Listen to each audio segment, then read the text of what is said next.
Hello students, today we start small sums and which is important because this terms is coming in your board examination. One questions carry 2 marks, so 2 questions coming from the same chapter, so total 4 marks is there. So this is most important for you. Now in question number 3, question 1 is given here, a partners withdraw identical amount at the end of each month from the firm. So end of each month, beginning of each month and mid of each month. This is the 3 most important point, that is interest on drawing. So we discussed that first of all, that is a beginning of each month, end of each month and mid of each month.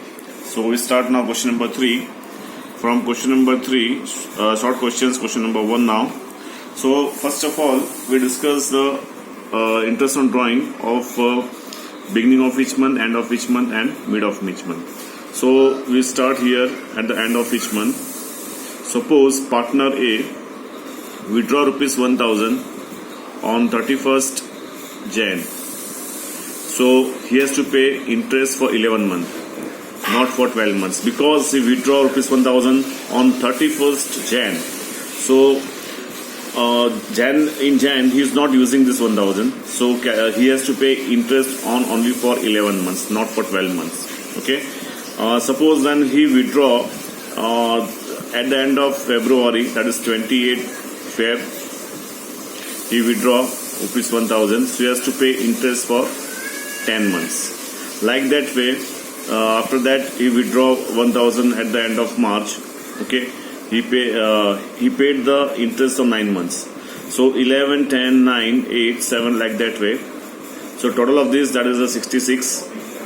So why we do this? Because suppose interest on drawing is given and in questions they are given that at the end of each month, so you have to calculate this the same sum on 11 times. So it is not possible for 2 marks you have to calculate the same sum on 11 times. So that's why there is a formula. So total of this month is 66. So your period is 66 upon 12. We are taking in the sum. So it is a short formula for interest on drawing. That is the beginning of each month. End of each month, and for beginning of each month he has to pay interest for 12 months. That is first thing, that is the end of each month. Now this is the beginning of each month. Suppose he withdraw 1000 on 1st Jan now. On 1st Jan he withdraw 1000, then he had to pay interest for 12 months. Okay. So second time he withdraw on 1st Feb. He withdraw 1000, he pay to interest for 11 months.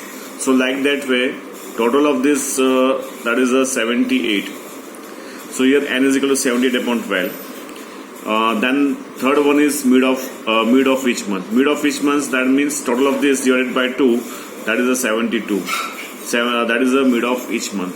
So mid of each month value is 72 upon 12. So and end of each month 66 upon 12, beginning of each month 78 upon 12, and here mid of each month, that is 72 upon 12. So your n is this, okay, for 3 different period. So in your questions they are given here end of each month. Okay, so end of each month formula here n is equal to 66 upon 12. So it is not necessary to calculate the same sum on 12 times. So here for short formula is 66 upon 12. So suppose he withdraw rupees 1000. Question number 1 now. He withdraw. So I is equal to PRN upon 100. So here P principal amount, that is 1000. Rate of interest is given in your question, that is a 12% interest. Okay. So here 12% interest is charged on interest on drawing. And here n is equal to 66 upon 12 because end of each month 66 upon 12. So 12 is here cancelled, 0 is cancelled. Now 66 into 10, that is the amount is 660. So here answer is interest on drawing is 660. So here write down answer. Interest on drawing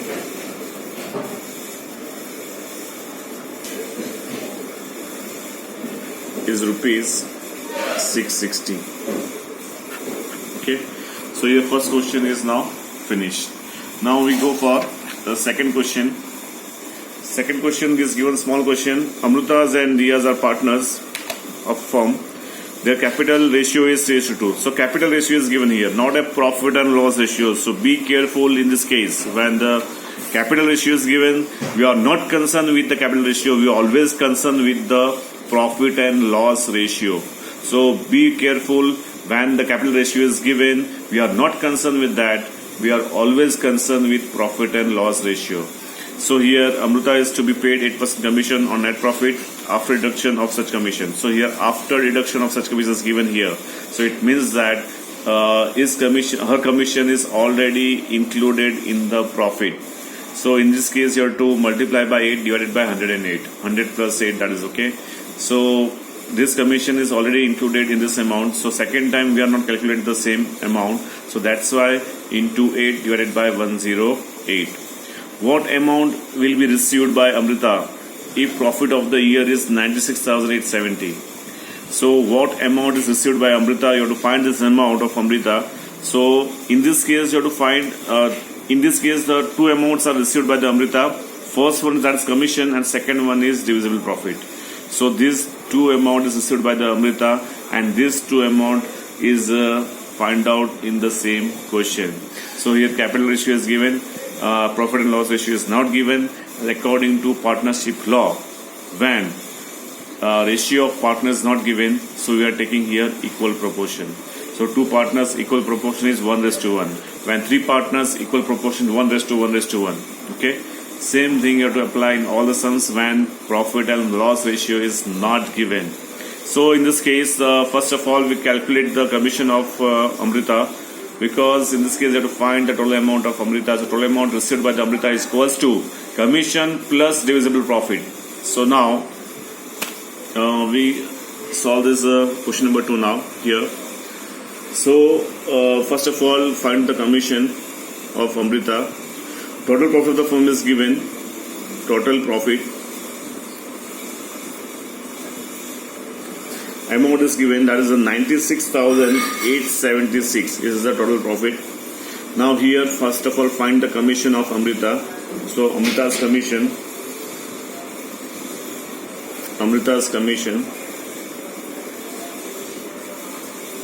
and Amrita's commission equals to 96,876 multiplied by 8 divided by 108. Okay. So here amount is 96,876 multiplied by 8 divided by 108. Value will be 7176. So here value is 7176. This is the only commission of Amrita. Now we calculate here divisible profit of Amrita. So divisible profit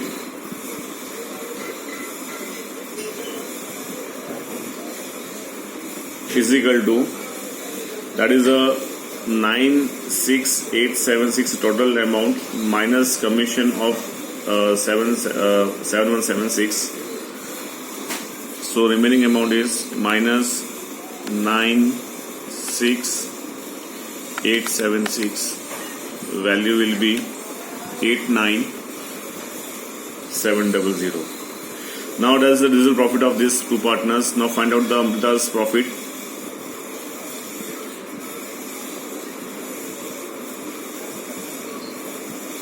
So here Amrita's profit is equal to 87100 into 1 divided by 2, because two partners is there, so equal proportion is divided.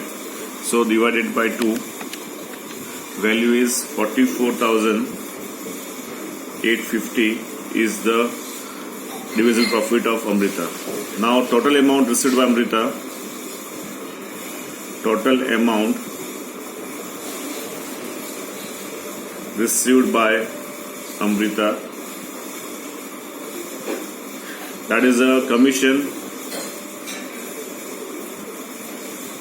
plus divisible profit.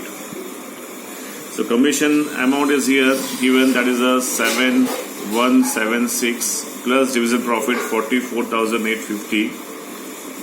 So here 44,850 plus amount 7176 65.